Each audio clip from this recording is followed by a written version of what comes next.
Hikmat itu menolong kita menghadapi tantangan, menemukan jalan keluar. Kreatif dalam berpikir. Anda yang kerja, jangan nyontek karya orang lain terus. Minta hikmat sama Tuhan, saya harus bikin karya apa? Saya kasih tahu, jadilah orang yang terdepan, jangan jadi orang yang fotokopi orang lain. Tahukah Anda kelebihan dari orang-orang yang terdepan? Waktu orang mulai kopi-kopi dia, kita udah duluan. Suami saya orang yang suka belajar. Dia selalu lihat-lihat gereja lain bikin apa, tapi kita gak kopi mereka. Saya bilang, Jo, just for knowledge, it's fine. Copycat, no way. We have to have our own color. Kita masih punya warna sendiri. Kita harus belajar dari orang lain. Kita bukan superman, superwoman. Tapi saya selalu percaya bahwa hikmat Tuhan terutama. Apa yang Tuhan mau buat gereja kita? Contoh.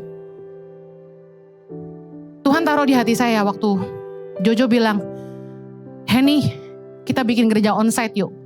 Saya bilang, Tuhan berkenan gak?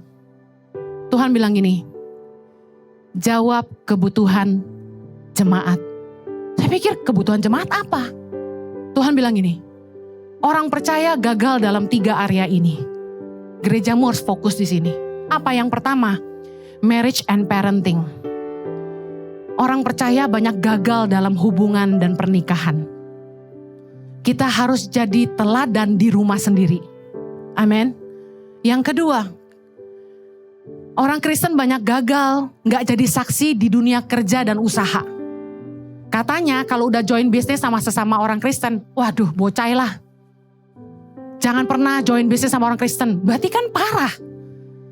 Di dunia kerja, orang Kristen penuh kasih karunia tanda kutip.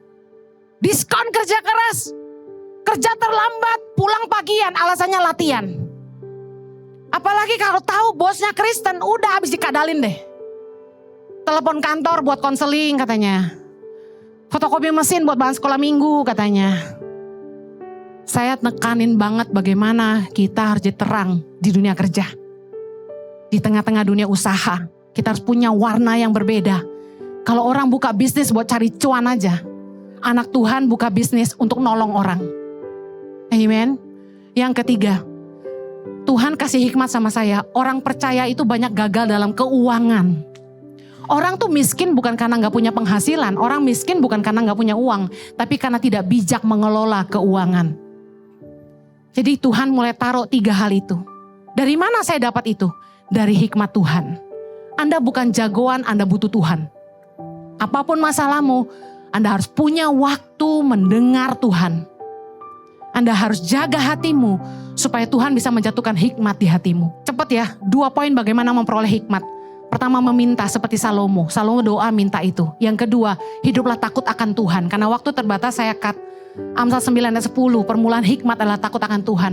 Kalau Anda mau dikasih hikmat sama Tuhan, Anda harus belajar hidup takut akan Tuhan. Takut akan Tuhan itu bukan cuma di bibir, aku takut Tuhan. Enggak gitu. Takut akan Tuhan itu nyata dalam setiap pertimbangan hati kita. Itu dasarnya kebenaran firman atau bukan. Cara hidup kita itu sesuai kebenaran atau enggak. Orang takut Tuhan tuh kelihatan dari pertimbangan hatinya dan cara hidupnya. Ibadah Gereja Impact Community Indonesia ada di setiap minggu jam 9, jam 11, jam 13, dan jam 15 waktu Indonesia Barat. Setiap ibadah disertai ibadah anak atau Impact Kids. Khusus ibadah remaja atau Impact Teens ada di ibadah jam 9, jam 11, dan jam 13 waktu Indonesia Barat. Anda bisa mengajak teman, keluarga, dan relasi untuk ikut beribadah bersama. Dan bagi anak-anak muda, ada Impact Youth setiap Sabtu, jam 5 sore waktu Indonesia Barat di Gereja Impact Community Indonesia.